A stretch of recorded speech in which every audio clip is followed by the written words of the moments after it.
Bonjour à toutes, bonjour à tous. Bienvenue à ce nouveau webinaire sur une thématique qui est certainement souvent au cœur de votre activité à vous, assistants sociaux. Vous êtes déjà 12, 64 inscrits. On attend que vous arriviez. On va attendre encore 4 petites minutes. On va démarrer à 14h05. Le sujet du jour, le divorce international. Alors, le divorce international entendu de manière large, c'est-à-dire qui concerne non seulement le divorce, c'est-à-dire le couple lui-même, mais bien évidemment les incidences aussi sur les enfants, et notamment une question extrêmement importante qui est celle de la sortie du territoire et parfois la question de l'enlèvement des enfants. J'ai le plaisir d'avoir avec moi pour animer ce webinaire Madame Gilles Bourdet, ici présente, qui est à la tête d'une structure qui aide les femmes de nationalité étrangère et qui sont victimes de violences conjugales. C'est une activité bénévole. Elle a été précédemment psychologue clinicienne à l'Hôtel Dieu, mais elle vous racontera son parcours dans quelques minutes. Et Maître Julie Arros, que vous connaissez déjà, qui travaille donc au cabinet Buchinger-Rubin, et voilà, qui est une très, très excellente praticienne et qui maîtrise parfaitement ces procédures. Je vous dis, voilà, on laisse les participants arriver. Je ferme juste ma petite caméra. Je vous invite, comme d'habitude, à télécharger une documentation extrêmement intéressante dans l'onglet « Les fichiers ». Et on se retrouve d'ici 3 minutes.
Rebonjour à toutes, à tous.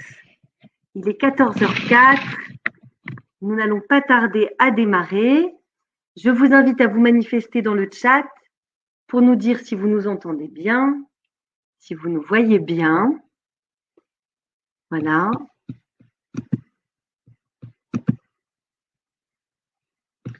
Donc, n'hésitez pas à vous manifester. Merci beaucoup. Et comme je vous l'ai dit, n'hésitez pas à télécharger une documentation très intéressante qui vous servira de feuille de route. Voilà, merci de vous manifester dans le chat. Vous nous entendez bien, vous nous voyez bien? Si c'est le cas, on ne va pas tarder à démarrer. Très bien. Merci Céline, merci Anne-Françoise. Parfait. Où est-ce que je trouve la documentation, Judith? Alors, dans l'onglet « Les fichiers », et là, vous avez de nombreuses documentations à télécharger, ou « Files », si c'est en anglais chez vous. Voilà, oui. à côté du chat, et vous n'avez plus qu'à appuyer et à télécharger. Voilà. C'est que okay. Well, je ne sais pas où est le chat. Le chat, vous le voyez bavarder à côté? Il y a un onglet chat. Je vois. Files, je vois. Okay. Très bien. Voilà, parfait, très bien. Alors, puisque tout le monde est là, donc je salue encore une fois nos intervenantes. Donc, Madame Gilles Bourdet qui va tout de suite se présenter, Maître Arros que vous connaissez, Maître Rubin, qui sont praticiennes en droit de la famille avec moi au cabinet Buchinger-Rubin. Et le sujet de ce webinaire me tenait particulièrement à cœur puisque c'est une problématique qu'on rencontre assez souvent. Alors, on la rencontre d'un point de vue, je dirais, purement procédural, par exemple dans les divorces par consentement mutuel, quand les gens sont de nationalité étrangère ou franco quelque chose, ou alors quand ils se sont mariés à l'étranger. Il faut essayer de trouver, je dirais, techniquement les possibilités procédurales les plus adaptées, les plus sécurisées pour bien border notamment un divorce par consentement mutuel.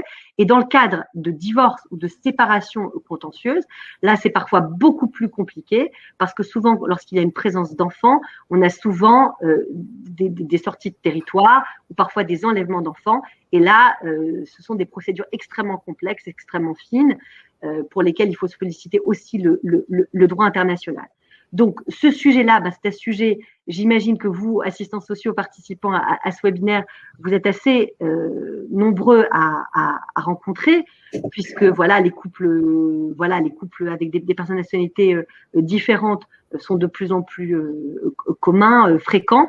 Et donc, malheureusement, au moment du divorce ou de la séparation, il y a des problèmes non seulement donc techniques qui se posent, mais surtout lorsque les enfants sont au milieu, ça pose des problématiques d'autant plus particulières. Et quand à cela vient se rajouter un contexte de violence conjugale, alors c'est encore plus compliqué à gérer. Donc, le temps imparti est toujours court, d'1 heure, mais en 1 heure top chrono, on va essayer de vous donner le maximum d'informations pour que vous puissiez orienter vos salariés et agents. Avant de démarrer, je salue la présence de Madame Gilles Bourdet, qui est psychologue clinicienne et qui va vous expliquer en 2 minutes le pourquoi de sa présence à ce webinaire aujourd'hui. Bonjour Gilles et merci de votre présence. Bonjour Judith et merci de m'avoir invité à cet événement. Ça, je suis très flattée. Donc, je suis américaine. Je vis en France depuis à peu près 50 ans dans le cadre de mon propre mariage qui a tenu le coup. Et j'ai commencé comme psychologue clinicienne à travailler à l'Hôtel-Dieu dans le service de psychiatrie où je voyais surtout des familles, des patients hospitalisés. Et comme j'avais une certaine expertise en thérapie de couple, j'ai reçu aussi des couples dans ce cadre-là. Et quand j'ai pris ma retraite de l'Hôtel-Dieu, je continuais à travailler dans le privé en tant que thérapeute clinicienne.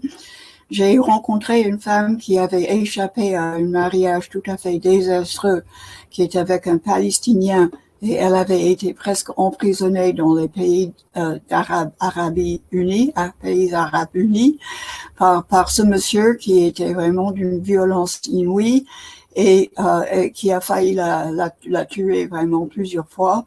Et un jour, quand il était en mission en Angleterre, il a été volé, on lui a volé tous ses papiers, si bien que ce monsieur, qui d'abord comme palestinien n'avait pas un passeport très convaincant, il a été retenu en Angleterre pendant 1 mois, le temps de faire repérer ses papiers, et ça a permis à cette jeune américaine de prendre la fuite avec ses 3 enfants, mais pour ça, elle a dû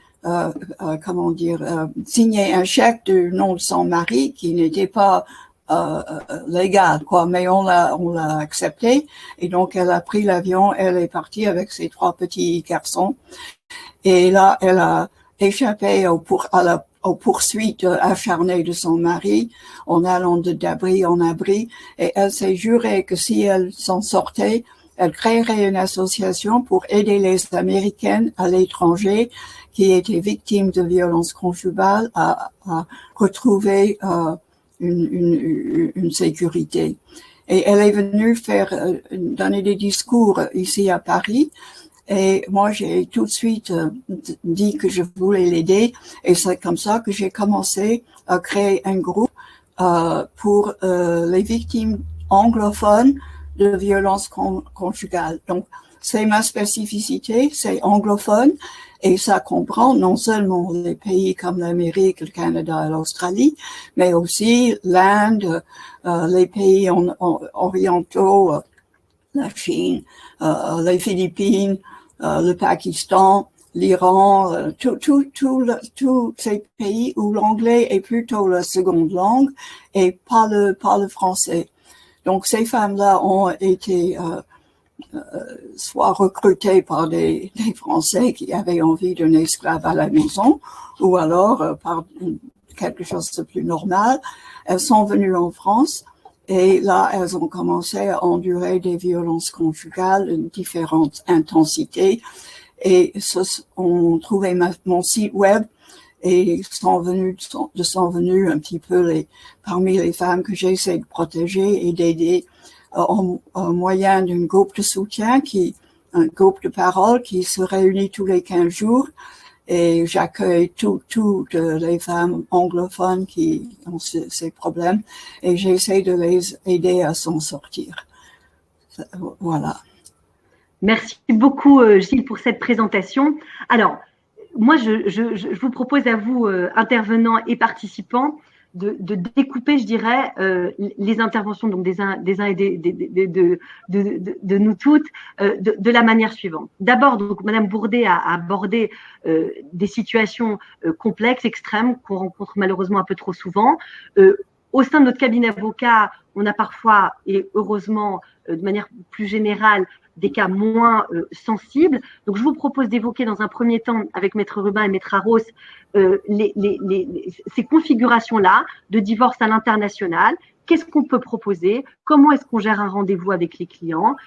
Quelles sont les questions qu'on pose? Comment est-ce qu'on aborde la procédure quand elle est susceptible de se passer amiablement? Et dans une deuxième partie, on abordera la problématique du divorce international quand ça se passe mal, et quels sont les leviers juridiques et judiciaires en France pour faire aboutir ces procédures de divorce. Alors, concernant, on va dire, l'aspect préventif, l'aspect, je dirais, et je rebondirai avec cette même question vous concernant, Gilles, notamment comment est-ce que vous gérez les premiers rendez-vous, la première prise de contact avec ces femmes qui viennent à votre association. Peut-être alors Maître Rubin, Maître Arros, je ne sais pas qui veut commencer à prendre la parole, mais quand vous êtes face à des personnes qui viennent et qui vous disent « je ne suis pas de nationalité française » ou « je suis d'une double nationalité » ou « je me suis mariée à l'étranger », quelles sont voilà, les premières actions que vous leur proposez pour tenter d'aller sur le terrain d'un divorce par consentement mutuel? Maître Arros, vous voulez… Oui, Judith, je sais pas, peut-être Maître Rubin veut commencer? Non? Bon. Alors, effectivement, la première question que les personnes qui vont avoir soit une nationalité étrangère, soit simplement sont nées à l'étranger, puisqu'on peut tout à fait être né à l'étranger et pour autant avoir la nationalité française, je dirais plus généralement les personnes qui présentent, on va dire, un élément d'extranéité dans leur dossier. Un élément d'extranéité entendu au sens large, il peut s'agir du pays de naissance, du pays dans lequel ils voyagent énormément, du pays dans lequel où ils se sont mariés, etc., etc. Dès qu'il y a un élément… Excusez-moi de vous couper, Maître Arros, c'est simplement pour mettre un highlight très important auprès de nos participants qui ne sont pas juristes, qui ne sont pas avocats. Sachez-le, vous, assistants sociaux qui participez donc majoritairement à ce webinaire, cette notion juridique d'extranéité, elle est extrêmement importante. C'est ce que Maître Arros est en train de vous dire. C'est pas un jargon, c'est vraiment une notion qui est au centre du divorce international. Voilà, excusez-moi Maître Arros, je voulais juste faire un arrêt sur image important sur ce champ lexical. Tout à fait. Alors, quand une personne donc présente ce fameux élément d'extranéité dans son dossier, la première question sur laquelle elle s'interroge, et sûrement doit vous interroger vous, assistants sociaux, et c'est la première question qu'on pose aux avocats, c'est dans quelle mesure je vais pouvoir divorcer en France ? Je me suis pas mariée ici, je n'ai pas la nationalité du pays, mais pour autant, j'habite ici, et donc j'aimerais divorcer ici. Est-ce que c'est possible ? Voilà, ça va être globalement la première question. Alors, vous avez en droit interne, quand j'appelle le droit interne, c'est le droit français, un article du Code de procédure civile, qui est l'article 1070, qui pose la compétence territoriale de la juridiction. L'article 1070 va vous dire, en matière familiale, le juge d'affaires familiales territorialement compétent est celui de la résidence habituelle des époux s'ils vivent encore sous le même toit, ou de la résidence de l'un des deux époux qui a à la charge les enfants. Voilà ce que nous dit le droit interne. le droit interne ne se prononce pas sur la question de l'extranéité. Donc, pour combler cette carence, nous avons 2 règlements internationaux qui sont le règlement Bruxelles 2 bis et qui sont le règlement dit Rome 3. Ce sont les 2 règlements internationaux.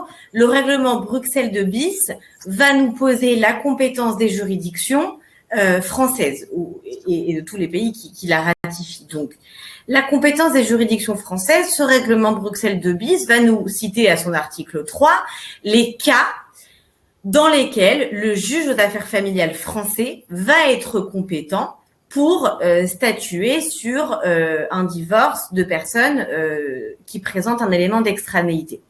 Et cet article va nous dire le juge aux affaires familiales français est compétent sur le territoire duquel se trouve la résidence habituelle des époux ou la dernière résidence habituelle des époux si l'un d'eux y réside encore, ou la résidence habituelle du demandeur s'il y a résidé depuis au moins 1 an à partir du moment où il saisit le juge d'affaires familiales, ou la nationalité des époux.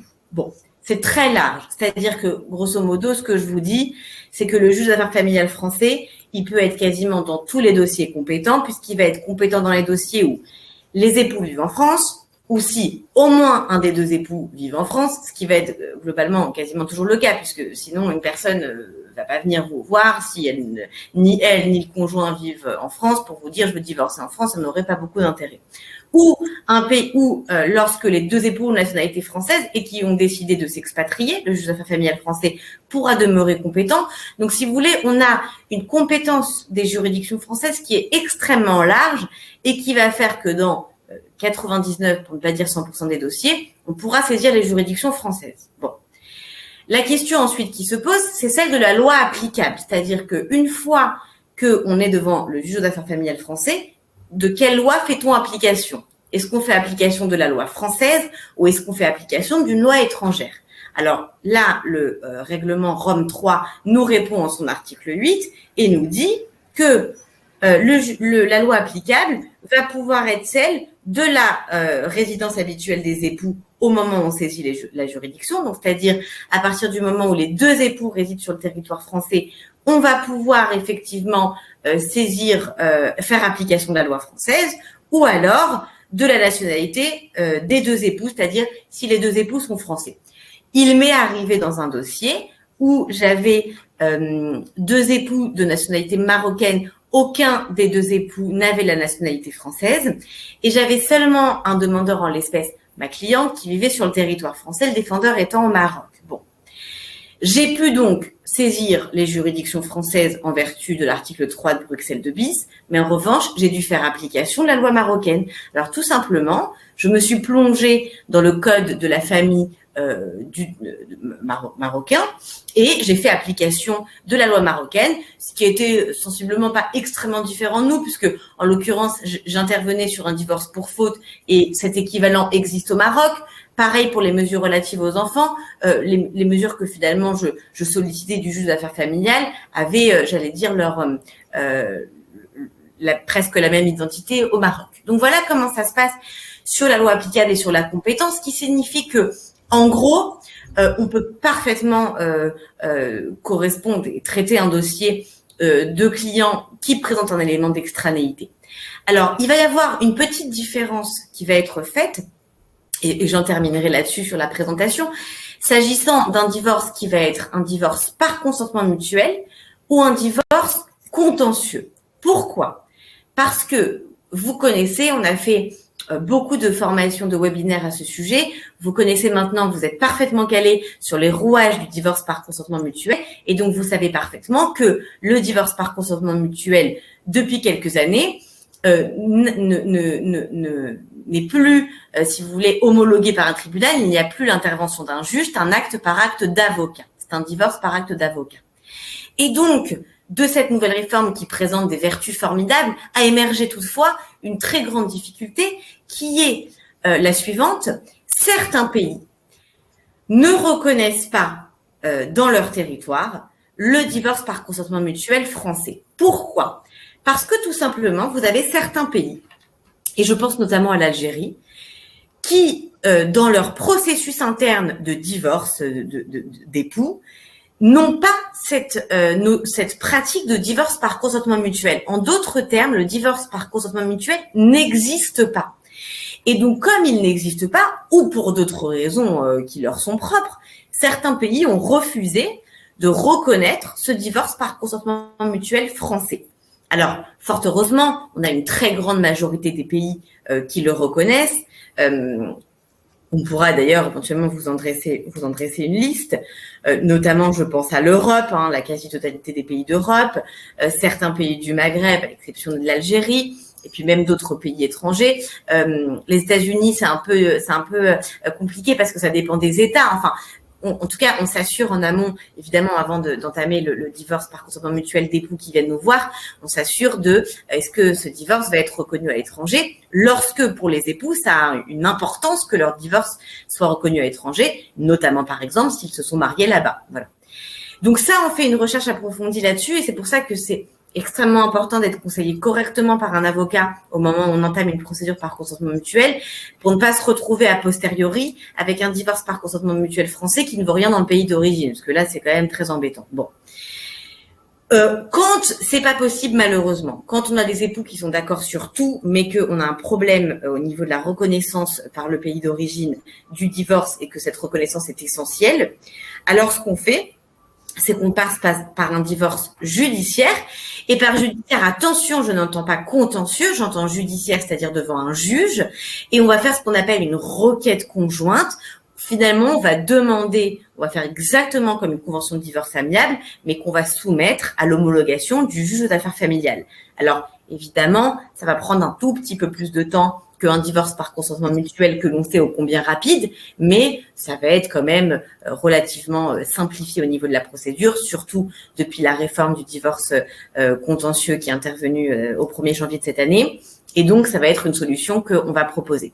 Lorsqu'on n'est pas dans un divorce par consentement mutuel, mais qu'on est dans le cadre d'un divorce contentieux, alors la reconnaissance à l'étranger ne posera jamais difficulté puisqu'on aura nécessairement une décision de justice, puisqu'on sera dans le cadre d'un divorce contentieux et que donc il appartiendra à l'époux ensuite de faire une procédure d'exéquatur pour que ça puisse être reconnu dans le pays d'origine ou dans le pays dans lequel ils entendent que ce divorce puisse produire leurs effets. Voilà, Judith, j'espère que j'ai été assez claire un petit peu sur la compétence, voilà, sur l'introduction. Très clair. Je vous remercie beaucoup, Maître Arros. Je rajoute un tout petit point avant de donner la parole à Madame Bourdet et à Maître Rubin. Il y a aussi une possibilité procédurale qui est extrêmement intéressante en matière de divorce par consentement mutuel qu'on souhaite. Alors là, je vous donne un deuxième vocabulaire extrêmement important. Vous avez eu la notion d'extranéité que Maître Arros vous a expliqué. Après, il y a la notion d'exéquature. L'exéquature, qu'est-ce que ça veut dire? Ça veut dire ce que vous a décrit Maître Arros, c'est-à-dire on prend une décision de justice française par consentement mutuel ou rendue par un tribunal judiciaire, un juge d'affaires familiales, un tribunal judiciaire quelconque en France, et on le fait exéquaturer, c'est-à-dire on le fait homologuer dans le pays de naissance de la personne, et donc elle va avoir force de loi aussi dans l'autre pays. La petite nuance que j'aimerais introduire aussi qui est intéressante, c'est qu'en matière de divorce par consentement mutuel, quand pour une raison ou une autre, le pays d'origine ne reconnaît pas le divorce par consentement mutuel, eh bien on peut, par exemple, il y a beaucoup de biens à liquider en France, on passe par un divorce par consentement mutuel, on fait un divorce par consentement mutuel, c'est-à-dire enregistré au minute du notaire, et quelques mois plus tard, 3 mois à 6 mois plus tard, on fait une convention parentale, voilà, qui correspond à la procédure pour les couples de concubins, pacsés ou de gens voilà qui sont divorcés, c'est-à-dire une procédure après divorce, dans laquelle on rappelle, c'est un récapitulatif de la convention de divorce par consentement mutuel et on introduit un petit changement, voilà, sur lesquels les parents sont d'accord. Et cette décision de justice qui intervient après la convention de divorce par consentement mutuel qui est enregistrée chez le notaire permet à elle-même, même si elle ne s'appelle pas jugement de divorce, mais qu'elle s'appelle convention parentale homologuée par le juge aux affaires familiales, elle permet de faire exéquaturer le jugement de divorce à l'étranger, dans les pays qui ne reconnaissent pas. Donc tout ça pour vous dire, et comme vous l'a dit extrêmement bien Maître Arros, c'est que pour ces questions-là, c'est impératif de voir un avocat qui connaît tous les tenants et les aboutissants en fonction des pays, en fonction du contexte de divorce, en fonction du contexte patrimonial, en fonction de la résidence des enfants. C'est extrêmement important, voilà, de rencontrer un avocat qui manie bien toutes ces questions-là. Gilles Bourdet, je vais vous poser la même question qu'à Maître Arros. Quand vous rencontrez donc ces femmes qui viennent vous voir, alors pas forcément pour des violences conjugales, mais dans un contexte un petit peu tendu, quelles sont les premières questions que vous leur posez? Qui sont pas, alors là, on n'est pas forcément là dans le contexte juridique ou judiciaire, mais voilà, vous, face à ces femmes-là qui ne sont pas de nationalité française, comment est-ce que vous abordez un rendez-vous? Et ça permettra d'offrir des clés aux assistants sociaux présents. Quand un couple vient me voir, normalement, ils viennent dans le désir exprimé, en tout cas, de rabibocher le couple. Mais ça, c'est pas toujours vrai. Ils disent ça, mais quand je gratte un peu, je comprends que il y en a un qui est pas du tout, qui n'a aucun intérêt à rabibocher, il veut divorcer. Donc, j'essaie de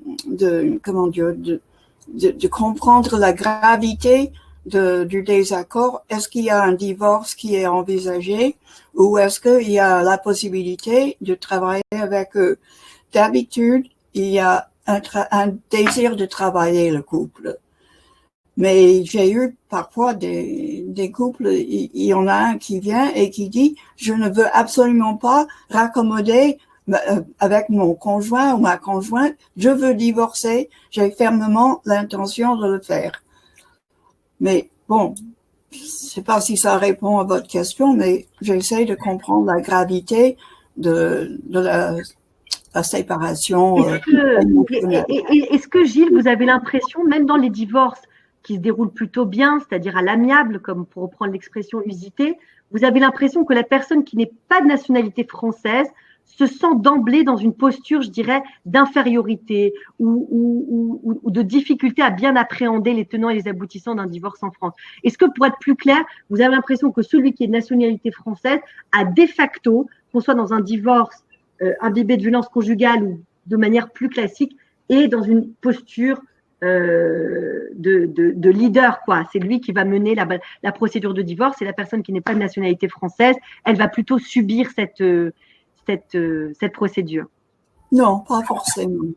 Pas forcément. C'est vraiment très individuel. J'ai cette impression dès qu'il s'agit d'un couple où il y a de la violence. Alors là, les paramètres sont très différents parce que la personne qui est victime a automatiquement très peur de l'autre, de celui qui est français. Et cette peur conditionne beaucoup de son attitude envers la situation. Dernière question, Gilles, quand ces femmes-là ou ces hommes ou les couples viennent vous voir lors de ce premier rendez-vous, est-ce qu'une des premières questions qu'ils vous posent, c'est « Ok, on divorce, mais moi, je veux retourner dans mon pays. Je veux retourner vivre en Australie, je veux retourner vivre aux États-Unis, je veux retourner vivre je ne sais où, sur quel continent ?» Est-ce que c'est une des premières questions qui émergent? Seulement s'il y a des enfants, parce qu'il n'y a pas d'enfants, il n'y a pas de problème pour retourner dans son pays. Excusez-moi, est-ce que, pour terminer, dernière question, est-ce que vous avez la sensation que les enfants, c'est vraiment, alors déjà que malheureusement, souvent les enfants, même dans les divorces où les choses se passent de manière plutôt apaisée, sont, un moyen d'interaction, parfois, voilà, une sorte de rapport de force, quoi. Est-ce que vous avez l'impression que ça, c'est encore plus accentué dans les divorces binationaux? Oui. Oui. Oui. Les deux facteurs, c'est l'argent et les enfants. Mais les enfants, tout d'abord. Tout d'abord les enfants. Tout d'abord les enfants, oui, plus que dans un divorce. Et je suis convaincue qu'il y a des tas d'hommes qui demandent avoir la garde des enfants, qui ne veulent pas forcément la garde des enfants, ils veulent punir la maman des enfants. Et derrière la demande de ça, c'est cette idée de vengeance. Ou de faire oui. de D'accord. nuire. Donc le rapport de force, vous le sentez de manière parfois plus accentuée sur le plan des enfants dans ce type de divorce. Oui, oui, j'ai 90%, je dirais. D'accord. Merci beaucoup, Gilles. Maître Rubin, pour rebondir sur ce que vient de dire Madame Bourdet, effectivement, on a eu au cabinet de quelques dossiers franco-allemands, franco-hongrois, franco-américains, franco-britanniques, effectivement avec, comme le disait très justement Madame Bourdet, avec vraiment la résidence de l'enfant au cœur.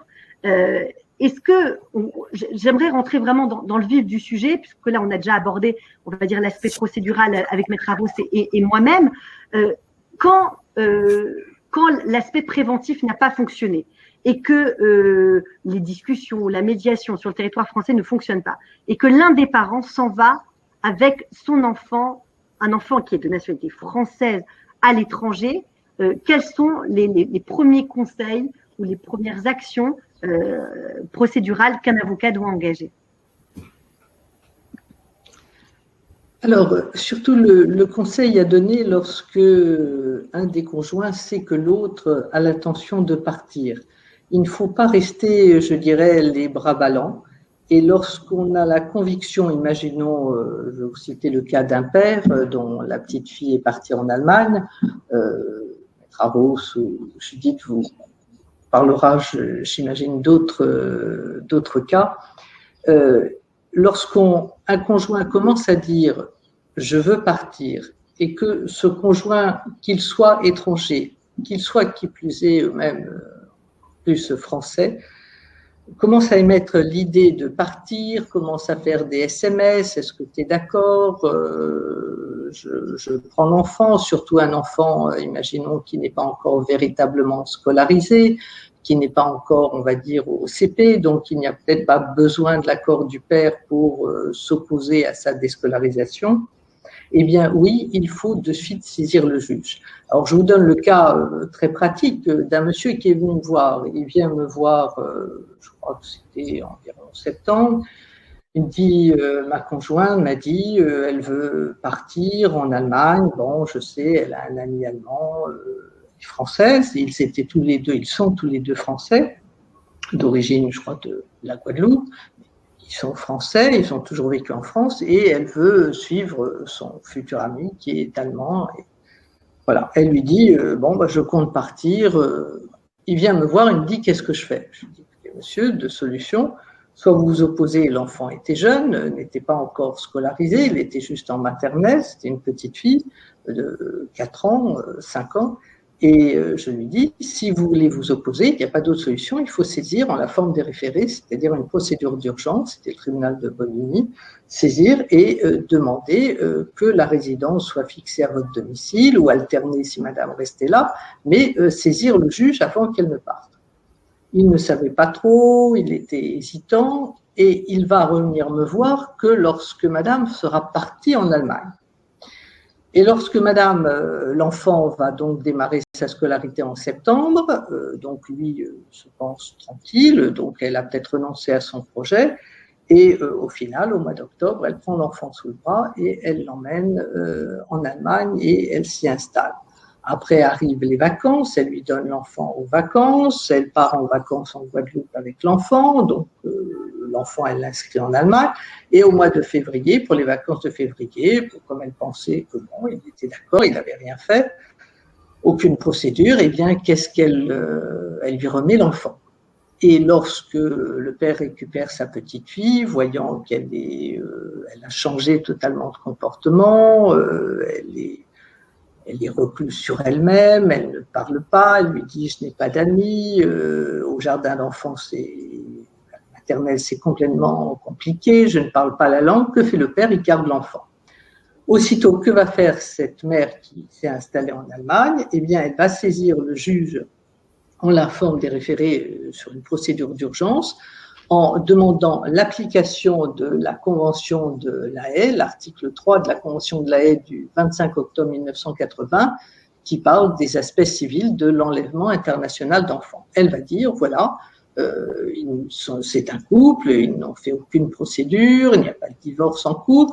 Elle est partie, c'était des concubins en l'espèce, et donc elle dit, il a enlevé l'enfant, j'étais partie au mois d'octobre 2017, il l'a gardé au mois de février, c'est un enlèvement international d'enfants, je saisis, convention de la veille, il faut que l'enfant revienne avec moi en Allemagne.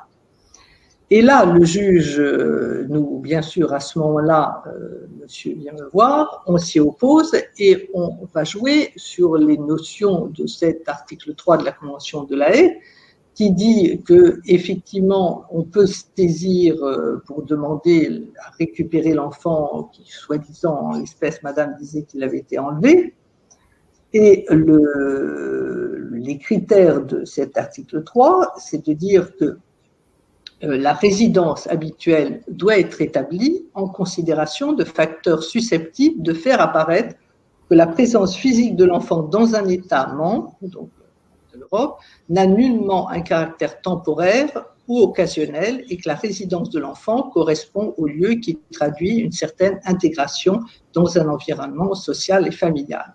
Donc on peut parler, oui, on aurait pu parler d'enlèvement si effectivement il y avait ce critère de stabilité, d'intégration de l'enfant dans le pays. Dit cet article, et je fais dit de le lire, doivent notamment être pris en considération la durée, la régularité, les conditions, les raisons du séjour sur le territoire en l'espèce allemand, membre de l'Europe, et du déménagement de la famille dans cet État. Doit être pris en considération bien évidemment aussi la nationalité de l'enfant, le lieu, les conditions de scolarisation, les connaissances linguistiques ainsi que les rapports familiaux et sociaux entretenus par l'enfant dans le dit État. En l'espèce, la dame et les deux parents étaient français, l'enfant était né en France, avait toujours vécu, que ce soit la maternelle, et avait commencé son CP en France. La dame était fonctionnaire, donc avait quitté un poste stable. Elle partait en Allemagne, certes, elle avait un logement chez son compagnon et un travail, mais qui n'était que provisoire. Et l'enfant était français, avait toujours vécu ici et ne parlait pas la langue, l'allemand. Au vu de tous ces critères et au vu le tribunal qu'a décidé le tribunal a indiqué qu'effectivement, il n'y avait pas enlèvement d'enfant. À partir du moment où la mère ne démontrait pas une stabilité de l'enfant en Allemagne depuis qu'elle était rentrée, que l'enfant ne parlait pas la langue, il n'y avait pas de grands-parents maternels ou de la famille en Allemagne, madame partait parce qu'elle voulait suivre un compagnon un point à la ligne. Donc, en fonction de ces critères de non-intégration de l'enfant, un enfant français, une mère qui part dans un pays auquel elle n'a aucune attache, avec un travail provisoire, un logement provisoire, une vie commune qui vient de démarrer avec un nouveau compagnon, le juge aux affaires familiales a dit non, il n'y a pas enlèvement d'enfant au sens de l'article 3 de la Convention de la Haye, et donc le père a pu garder l'enfant. La dame a fait appel et la cour d'appel a confirmé cette décision en disant que c'est par des motifs exacts, pertinents, que le premier juge a relevé qu'il n'y avait eu aucun accord du père préalable au départ et qu'à compter et que madame n'avait pas eu d'autorisation donc du père de partir. Et la cour d'appel qu'avait fait madame, elle avait produit des SMS lui disant voilà, je pars, je l'inscris dans telle école, tu es d'accord. Elle lui avait même envoyé un projet de convention parentale qu'elle avait signé elle, mais qui n'était pas signé par lui. Eh bien, la cour a dit tous ces éléments sont peut-être des présomptions, mais ne démontre pas que monsieur, dans des SMS, des mails, a donné son accord. Il n'a pas signé cette convention parentale l'autorisant à partir, à s'installer. Et donc, au vu de ces éléments, la Cour a relevé aussi, l'enfant, tout comme sa mère, ne parlait pas l'allemand avant de déménager. Il résulte de différents courriers que l'enfant n'est pas intégré, qu'elle était à peine un mois en Allemagne. En conséquence de quoi, il n'y a pas enlèvement d'enfant et donc le père a pu garder l'enfant. Ce qui s'est passé pour la petite histoire, c'est que monsieur voulant montrer sa bonne foi, puisqu'il avait gardé l'enfant, il l'avait donc rescolarisé dans son école. Arrivaient les vacances de printemps au mois de Pâques, la mère dit écoute, je voudrais bien voir mon enfant. On fait une lettre officielle entre confrères en disant qu'elle s'engageait à la ramener au bout d'une semaine. Qu'est-ce qu'elle a fait? Eh bien, elle a gardé l'enfant.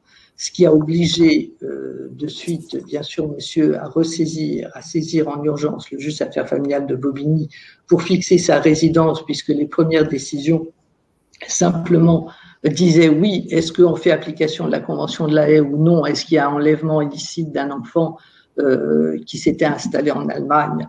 C'était le seul point. Il fallait qu'il y ait une décision du juge des affaires familiales en l'espèce de Bobigny, puisqu'il vivait dans le 93, pour fixer la résidence. Et là, donc, monsieur va saisir en urgence le juge. Le juge va reprendre les mêmes critères. Dans un premier temps, et c'est là aussi, je vais en venir aux quelques conseils à donner lorsqu'on sait qu'un enfant français ou même de double nationalité peut partir à l'étranger suite à une décision d'un conjoint. Eh bien, qu'avait fait madame? Elle avait été plus rapide que monsieur. Lorsque elle s'était installée en Allemagne, elle avait saisi rapidement le juge allemand pour fixer la résidence. Et les procédures allemandes sont beaucoup plus rapides et je dirais moins contradictoires que les nôtres. Monsieur m'avait appelé, je me rappelle encore, c'était un week-end, je rentrais, il m'appelle le dimanche. J'ai reçu une convocation dans ma boîte à lettres, l'audience est lundi, qu'est-ce que je fais? Je ne parle pas allemand, je n'ai pas d'avocat en Allemagne. On a tenté, j'ai trouvé une traductrice au dernier moment, elle a envoyé des mails pour demander le report en indiquant qu'il n'était pas prêt, qu'on n'avait pas trouvé un avocat allemand. Résultat, le juge allemand, dans un premier temps, dans une première décision, avait décidé que l'enfant devait vivre avec la mère. Et là-bas, c'est interdiction de droit de visite. L'enfant était entouré, je dirais, de 1000 policiers lorsque le père s'est présenté une seconde fois en Allemagne.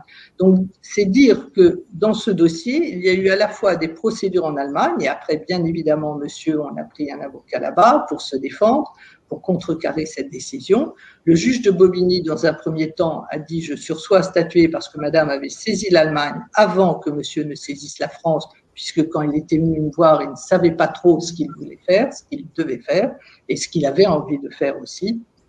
Mais ensuite, l'Allemagne, au vu des décisions françaises qui disaient que la Convention de La Haye ne s'appliquait pas, qu'il n'y avait aucune stabilité et intégration de cet enfant, l'Allemagne s'est déclarée incompétente. Et c'est ainsi qu'on a pu avoir une décision au bout de 2 ans du juge des affaires familiales de Bobigny fixant effectivement la résidence de l'enfant chez le père, qui se trouve toujours chez le père avec des droits de visite de la mère et une pension due par la mère.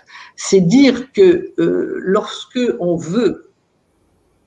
entend qu'un conjoint veut partir à l'étranger, qu'on soit tous les deux français et qu'il y en ait un qui soit de nationalité étrangère, il faut de suite saisir le juge et surtout, plus l'enfant est jeune, plus le juge des affaires familiales, en général, bien sûr, il peut y avoir des cas d'espèce, mais en général, interdira à la mère d'un jeune enfant qui a 2 ans, 3 ans, 4 ans de quitter le territoire à partir du moment où monsieur démontrera qu'il s'est totalement impliqué dans l'éducation de l'enfant, qu'il veut rester proche de l'enfant, et même si au final, peut-être c'est la mère qui aura la résidence ou le père ou une résidence alternée, oui, c'est le seul moyen, en saisissant de manière préventive, d'avoir toutes les chances, soit d'avoir la résidence, soit une résidence alternée, soit au minimum d'avoir des droits de visite et d'hébergement.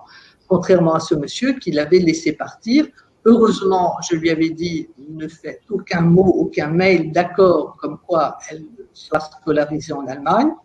C'est ce qu'il avait fait. Et donc, le juge a retenu que des SMS de madame ne pouvaient présumer d'un accord de monsieur de son installation. Donc, le conseil, surtout lorsqu'on a vend oralement par SMS, il faut saisir le juge parce que si l'autre saisit la juridiction étrangère, le juge français devra surseoir à statuer tant que la juridiction étrangère n'aura pas statué.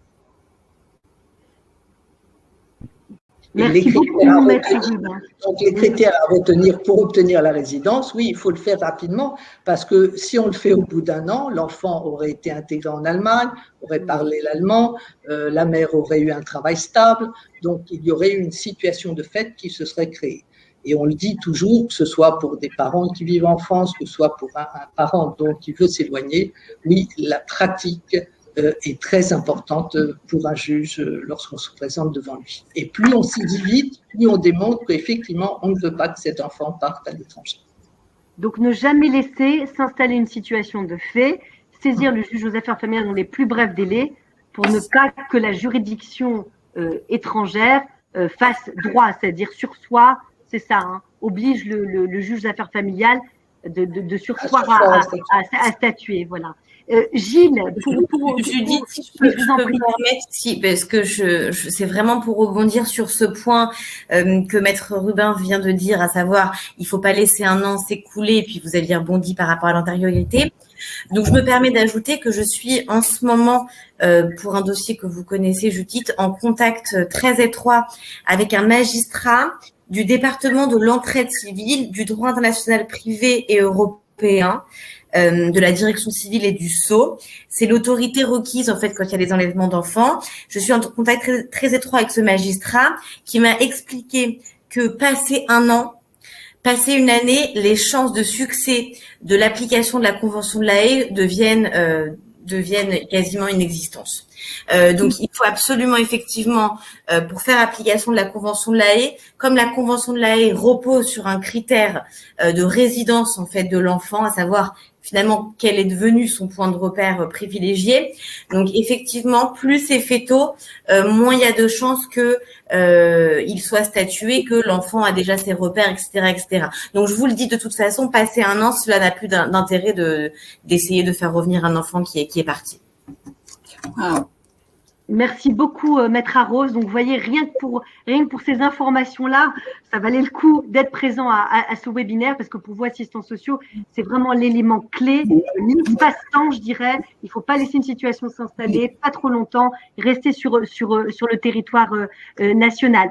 Avant de vous écouter, Gilles, juste, je vous mets dans le chat la possibilité que vous avez de prendre un rendez-vous en ligne au cabinet parce que ces questions sont éminemment complexes.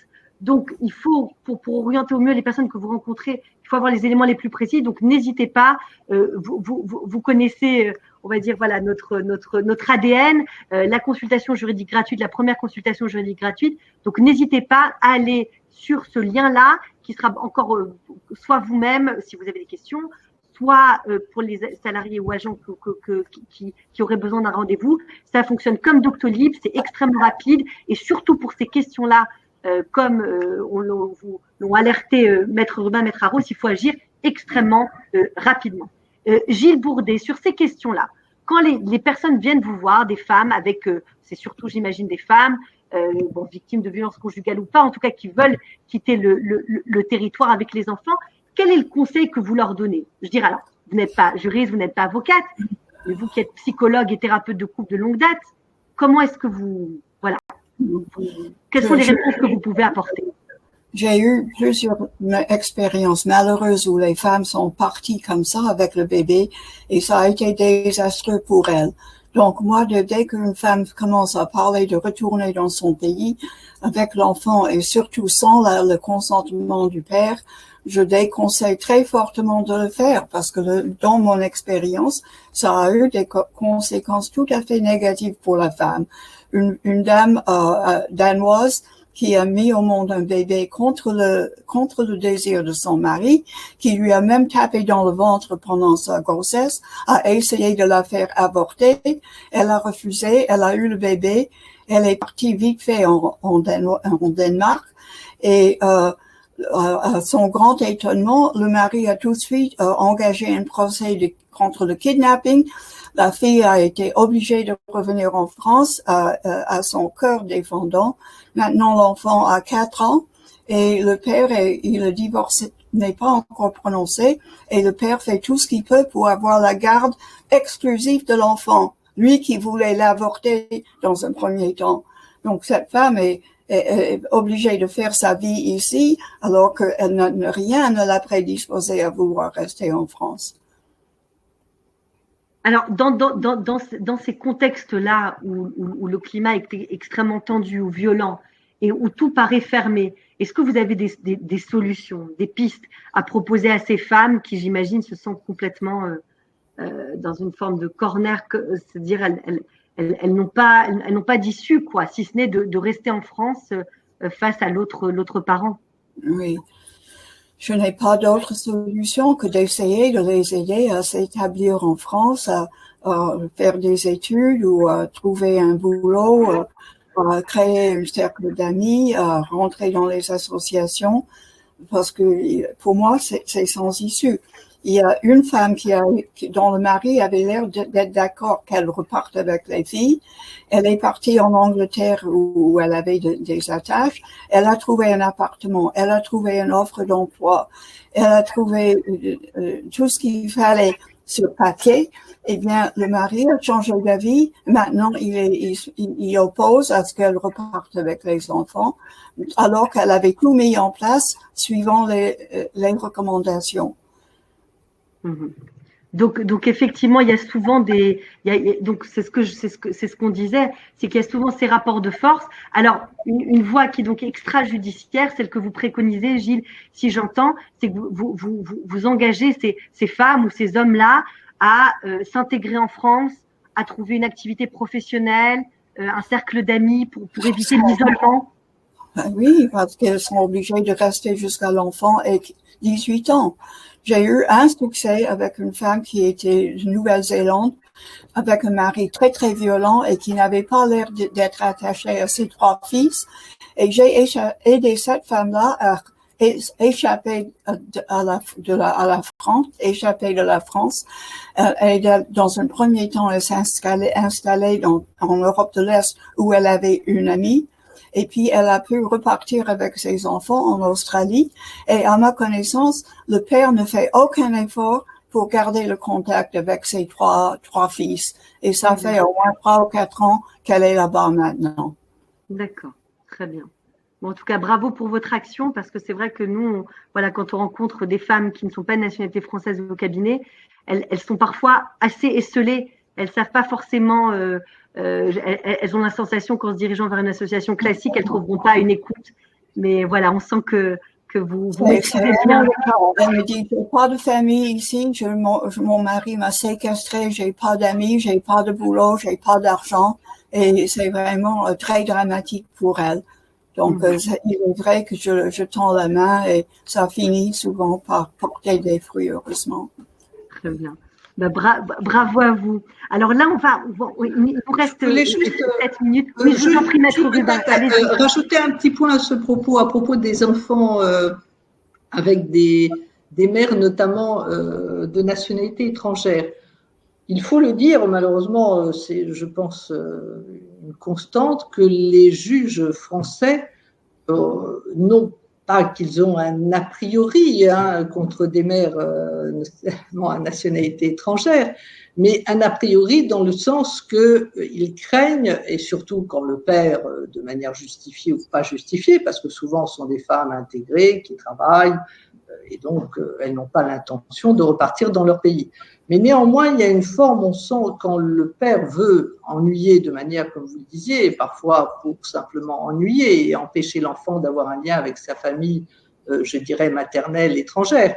Mais néanmoins, il y a une forme d'a priori qui fait que dans certaines décisions, on voit, même pour des femmes qui sont bien intégrées ici, l'interdiction de quitter le territoire, la mention de cette interdiction sur le passeport, le procureur qui est avisé, de telle sorte que cette femme, si le père leur refuse la possibilité, que ce soit d'aller, on avait récemment une Serbe, soit une dame danoise, partir ne serait-ce que pour voir ses parents, et on a vu avec la période du Covid combien c'était difficile en plus de voyager, eh bien oui, ces enfants pourraient ne plus avoir de contact avec la famille maternelle. Et c'est vrai qu'il y a une forme d'a priori dès qu'un père, je vous dis, de manière justifiée ou non, fait état de cette nationalité étrangère. Maintenant, pour vous donner un autre cas, on a vu une femme qui était en cours de procédure de divorce en province, et entre une première décision, il y avait un renvoi. Qu'est-ce qu'elle a fait? Elle est partie dans son pays. C'était une erreur à ne pas faire, mais elle est partie. Donc, qu'a fait de suite le père? Convention de La Haye. L'enfant était né là, il vivait là. Elle a dû revenir avec l'enfant. On a fait appel de cette décision. Et la cour d'appel, tout de même, a été sensible au fait qu'elle, c'était un très jeune enfant, qu'elle s'était toujours occupée de l'enfant, que cette femme se retrouvait seule, en l'espèce, c'était à Metz. Elle avait des compétences professionnelles, mais elle ne trouvait pas de travail, que sa famille maternelle était au Danemark, et que, qui plus est, malheureusement, cet enfant avait un handicap qui pouvait être, je dirais, presque encore mieux soigné au Danemark là. De telle sorte que les juges, tout de même, en appel, ont dit oui, cette femme, on ne peut pas la contraindre à rester enfermée dans un pays où elle n'a aucune attache et où cet enfant pourra, je dirais, être moins bien soigné que dans son pays, tout en maintenant, bien sûr, des droits au père. Et donc, on a pu contrecarrer cette première décision du JAF qui avait dit à cette femme, revenez ici, et donc, pour qu'elle puisse repartir là-bas. Donc, je dis attention, oui, il y a, je dirais, statistiquement une appréhension des juges avec parfois des interdictions de sortie du territoire qui sont lourdes, qui ne sont pas seulement de simples interdictions, qui peuvent nuire aussi à l'épanouissement de cet enfant. Merci beaucoup, Maître Rubin. Alors bon, vous attestez que la jurisprudence n'est pas monolithique. Ce n'est pas parce qu'on est en France que forcément la résidence de l'enfant sera fixée en France. On prend en compte tout le prisme, tout ce qui s'intègre dans l'intérêt de l'enfant de manière large. Mais encore une fois, il faut saisir un avocat dans les plus brefs délais. Il nous reste 3 minutes. Maître Arros, peut-être sur la question patrimoniale. C'est aussi une question qu'on nous pose souvent en disant, pour les couples qui sont propriétaires qui divorcent, j'ai des biens en France ou j'ai des biens à l'étranger, ou je n'ai pas de biens en France, mais je suis propriétaire à l'étranger. Est-ce que le divorce par consentement mutuel en France, donc, ou le divorce contentieux en France, permet aussi d'intégrer la liquidation de biens qui auraient été achetés en commun à l'étranger?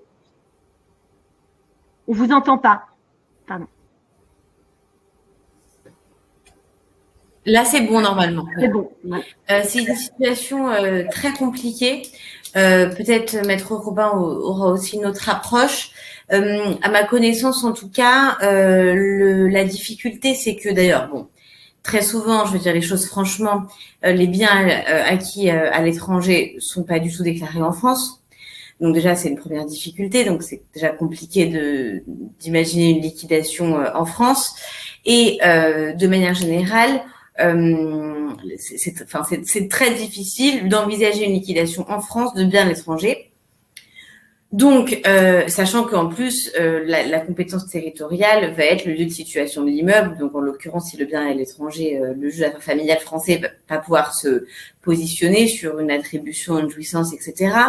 Donc, c'est des situations qui sont difficiles. Donc, ce qu'on conseille en général aux époux, c'est d'essayer de solutionner en amont et du coup directement dans le pays du lieu de situation de l'immeuble, le sort du bien immobilier en question et d'essayer donc de privilégier d'abord cette liquidation du patrimoine à l'étranger avant de divorcer par consentement mutuel en France ou de voir le divorce en France prononcé, sachant que, on le sait, il y a certains pays pour ne pas les citer, hein, je vise pas nécessairement un pays en particulier, mais de ce que nous on a vu dans les dossiers, il y a certains pays où falsifier un titre de propriété, changer un titre de propriété ou vendre un bien ne nécessite pas nécessairement l'accord de l'autre époux. Ça, vraiment, on l'a vu.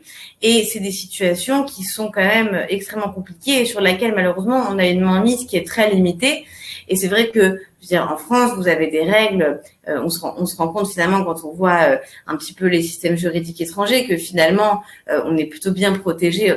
Cas en termes de patrimoine en France quand on est dans le cadre d'un mariage. Bon, tout ça pour vous dire que effectivement c'est une situation qui est très difficile à résoudre, celle du patrimoine à l'étranger, et sur laquelle pour le coup le juge d'affaires familiales français ne va pas être compétent en fait. Donc va pas statuer, ne va pas ordonner la vente, ne va pas ordonner le partage. Il faudra effectivement aller sur le lieu de situation de l'immeuble, mais peut-être Maître Robin effectivement voit aussi d'autres dossiers où il y a eu cette situation et qu'elle pourra répondre mieux que moi.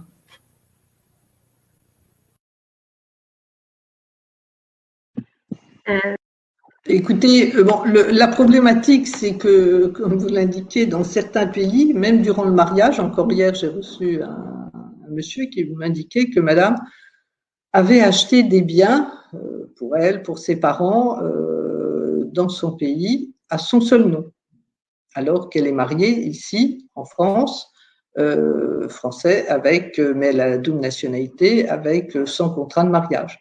Donc, que faire de ces biens? Elle s'est servie d'argent commun pour acheter des biens à elle et à ses parents. Si monsieur n'a pas la trace de ces virements d'argent, de ce titre de propriété, ce bien ne pourra pas rentrer dans le cadre de la liquidation ici, où ils ont un appartement en commun. Donc, il est vrai que c'est très fréquent les achats au nom d'un seul, alors qu'ils sont ils sont dans les liens du mariage, ce qui rend les choses plus compliquées. Et souvent, à ce moment-là, un des conjoints dit, bon, écoute, je te le laisse, je ne te demanderai, etc. Et quand c'est aux deux noms, alors là, la problématique est là. Soit un notaire français, parce qu'il y a des biens en France, il va en faire état si on a une valorisation et on dit madame garde ce bien à l'étranger, monsieur garde le bien en France, faut-il encore avoir une valorisation? Le problème aussi, c'est un problème fiscal, est-ce qu'ils l'ont déclaré ici? Voilà, parce que cet acte notarié français va être enregistré ici avec le divorce, donc ça peut créer un contrôle. Et souvent, ce qu'il arrive, je veux dire fréquemment, c'est que les époux divorcent, parfois divorcent par consentement mutuel, liquident ce qu'ils ont en France et se disent, bon, on va s'arranger avec ce qu'on a là-bas. Mais à ce moment-là, c'est notre responsabilité, il faut s'assurer effectivement qu'ils ont en amont réglé ce problème-là pour pas revenir vers nous au bout d'un an, 2 ans, en disant, mais on a toujours ce bien qui n'est pas liquidé. Merci beaucoup, Maître Rubin. Pour rebondir sur vos propos, j'insiste sur ce que vous avez dit en filigrane, c'est le devoir de conseil de l'avocat, précisément dans le cas du divorce par consentement mutuel, même si effectivement, d'un point de vue stricto sensu juridique, un avocat ne peut pas organiser la liquidation, je dirais, via un notaire en France, de biens qui ont été acquis à soit un seul nom, soit sous deux noms à l'étranger, mais néanmoins, dans le cadre d'un divorce amiable, on peut envisager intégrer cet aspect-là.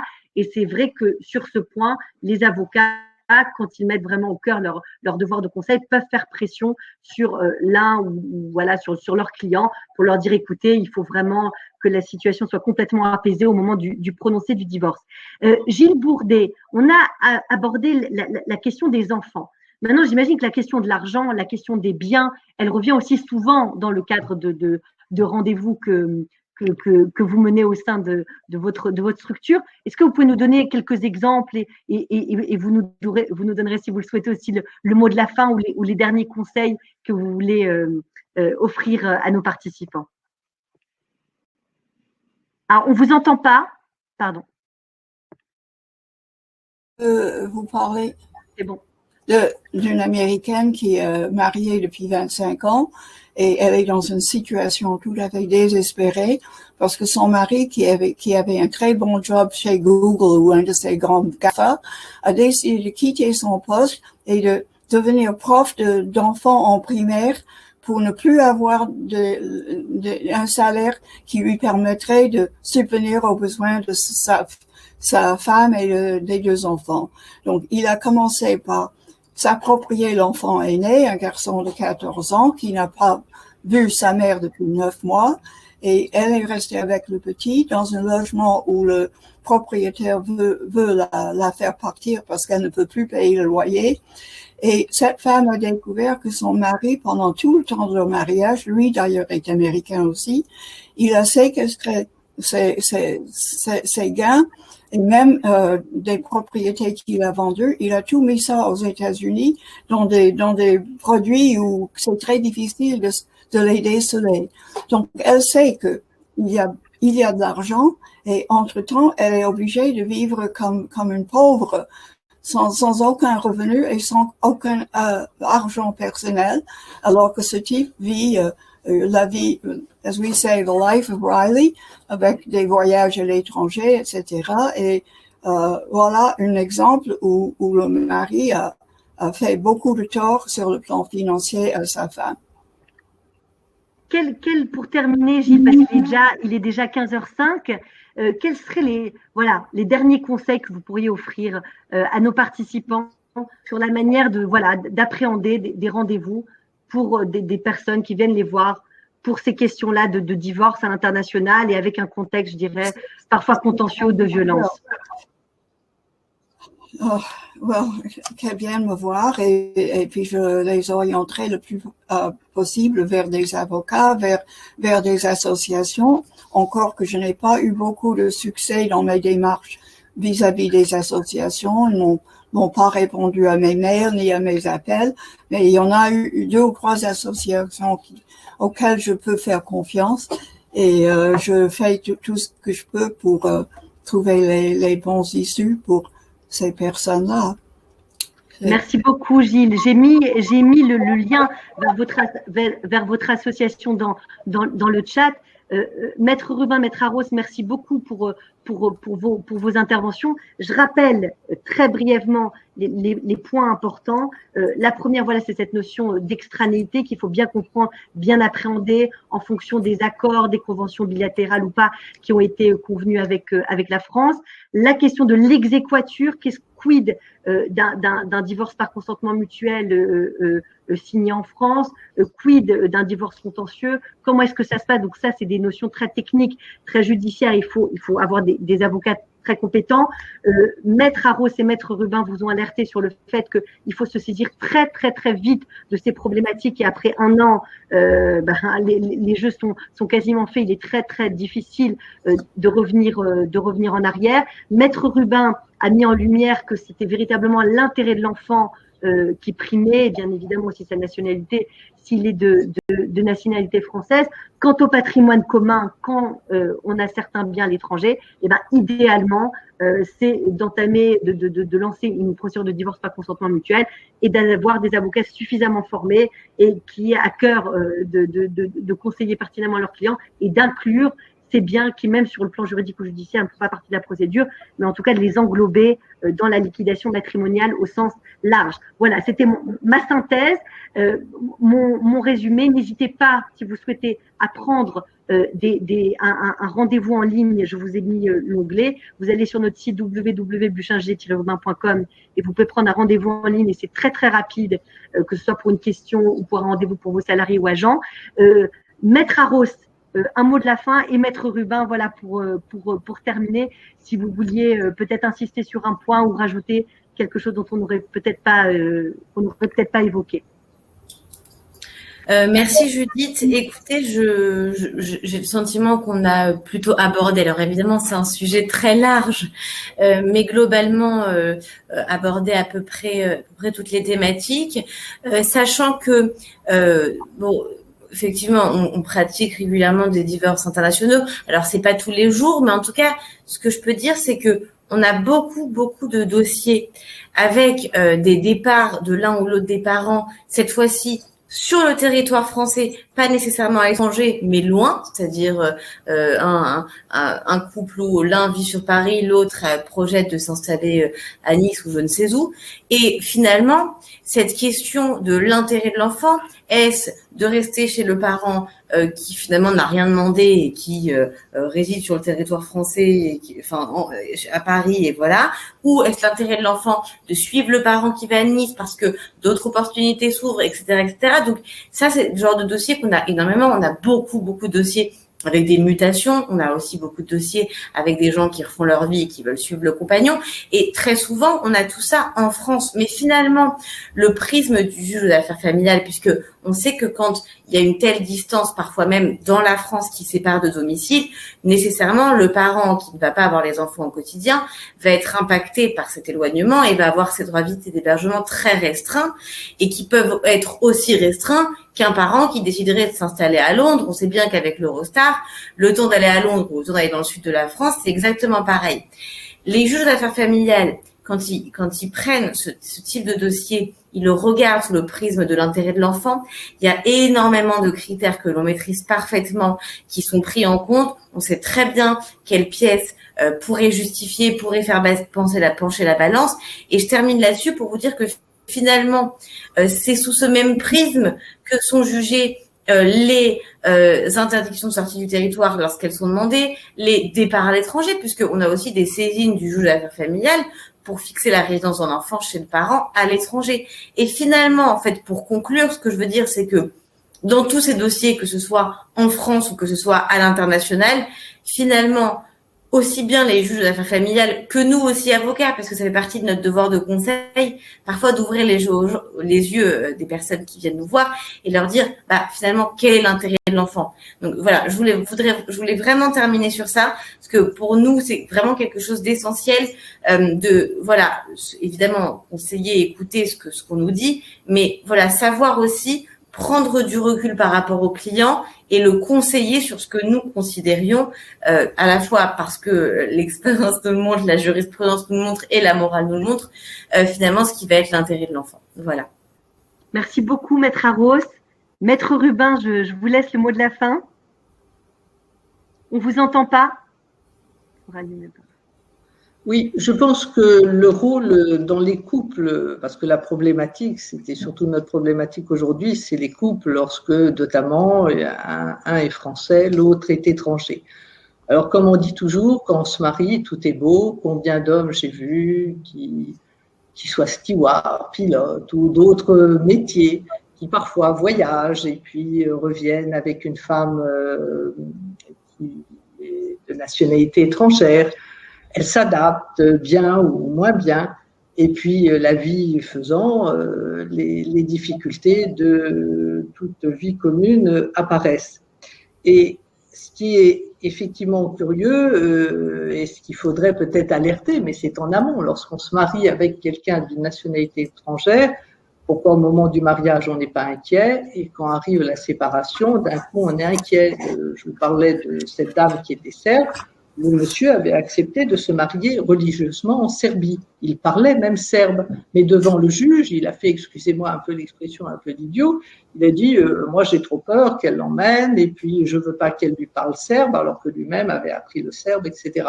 Donc c'est dire que quand on se marie, tout est beau, on se marie parfois même à l'étranger religieusement, on se marie civilement en France. Et puis quand on divorce, d'un coup, peut-être parfois mal conseillé par un avocat qui met un peu d'huile sur le feu, d'un coup ce conjoint qu'on a choisi de nationalité étrangère devient dangereux pour l'enfant sur le plan de la langue, sur le plan de la sortie du territoire. Et là, je crois qu'effectivement, il faudrait arriver avant notamment ces cas, on voit une mère emmène l'enfant, le père la récupère, elle le reprend, et cet enfant qui est transvahuté durant cette procédure 2-3 fois, effectivement, la médiation… Excusez-moi, Maître Rubin, de vous couper. Je dis au revoir à Madame Gilles Bourdet. Je vous remercie beaucoup pour votre intervention. M'excuse, j'ai une autre rendez-vous. Au plaisir de vous réentendre à l'occasion d'autres webinaires.